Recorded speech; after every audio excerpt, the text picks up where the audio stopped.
প্রবক্তা, উনি বহুদলীয় গণতন্ত্রের প্রবক্তা, ইসলামের মূল্যবোধের প্রিয় প্রবক্তা।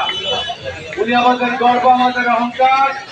তার দল বাংলাদেশের সবচেয়ে আধুনিক একটি রাজনৈতিক দল উনি প্রতিষ্ঠা করে গেছে। আজকে বাংলাদেশের মানুষ এত বছর পরও এই বিএনপিকে নিয়ে অহংকার করে।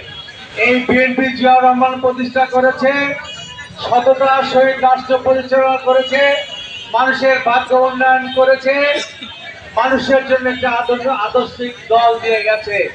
পরবর্তীতে বেগম খালেদা জিয়ার নেতৃত্বে স্বৈরাচারী হুসেইন মোহাম্মদ এরশাদ বিরোধী আপসহীন আন্দোলন করে বেগম খালেদা জিয়া 91 মানুষের সমর্থন নিয়ে রাষ্ট্র ক্ষমতা অধিষ্ঠিত হয়ে বাংলাদেশের মানুষের জন্য উন্নয়নের কাজ করেছে। এবং আজকে এই স্বৈরাচারী তাবেদার হাসিনা ভারতীয় ভয়ঙ্করের তাবেদার জুলুম, নির্যাতন, গুম, খুন করেও বিএনপিকে দাবিয়ে রাখতে পারে নাই। আমাদের নেতা তারেক রহমান এবং বেগম খালেদা জিয়ার নেতৃত্বে আমরা বিএনপি পতাকা তলে ঐক্যবদ্ধ ছিলাম।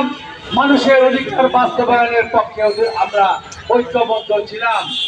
আমরা মানুষের ন্যায় বিচার, ভোট অধিকার, আইনের শাসন প্রতিষ্ঠার জন্য যে আন্দোলন বিএনপি করেছে, শেখ হাসিনার শত জুলুমের পরও আমরা আপোষ করি নাই।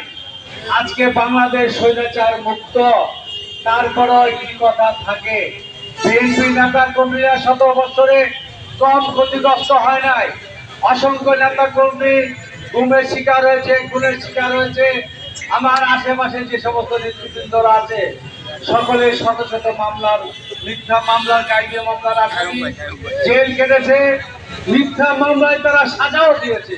তারপর আমরা আন্দোলন থেকে স্বৈরাচারী তাবেদার শেখ হাসিনাকে বিদায়ের প্রশ্নে আপোষ করি নাই। বিএনপি যদি আপোষ করতো, বিএনপি যদি আপোষ করতো, এই দেশটাকে ভারতীয় অঙ্গরাজ্যে শেখ হাসিনা পরিণত করে দিয়ে যেত। আজকে বাংলাদেশকে রক্ষার জন্য বিএনপি যে ত্যাগ, সেটা অস্বীকার করার নয়, মানুষ সেটা বুঝতে পারে। শত বৃষ্টির মধ্যেও দেখেন শত শত লোক আজকে আমাদের জিয়াউর রহমানের প্রমাণ। শেখ হাসিনার আজকে আনুষ্ঠানিকভাবে তার বিচার কার্যক্রম শুরু হয়েছে। আজকে চার্জশিট দাখিল হয়েছে। আমরা বিশ্বাস করি এবং আশা রাখি শেখ হাসিনা এই যে সর্বশেষ যে 2000 শিশু, বাচ্চা এবং নেতা কর্মীদের এবং জনগণকে হত্যা করেছে, এই হত্যা মামলায় বাংলাদেশের মাটিতে তার ফাঁসি হবে। প্রক্রিয়া ত্বরান্বিত হোক, এই ব্যাপারে পূর্ণ সহযোগিতা আমরা করি। তারপরও একটি কথা থাকে, আজকে মুক্ত আমরা আইনের শাসন পেয়েছি, এটা আমরা বিশ্বাস করি। এবং এটা আমরা বিশ্বাস করি আগামী দিনে যে নির্বাচন হবে, সেই নির্বাচনে জনগণ স্বাধীনভাবে ভোট দিতে পারবে।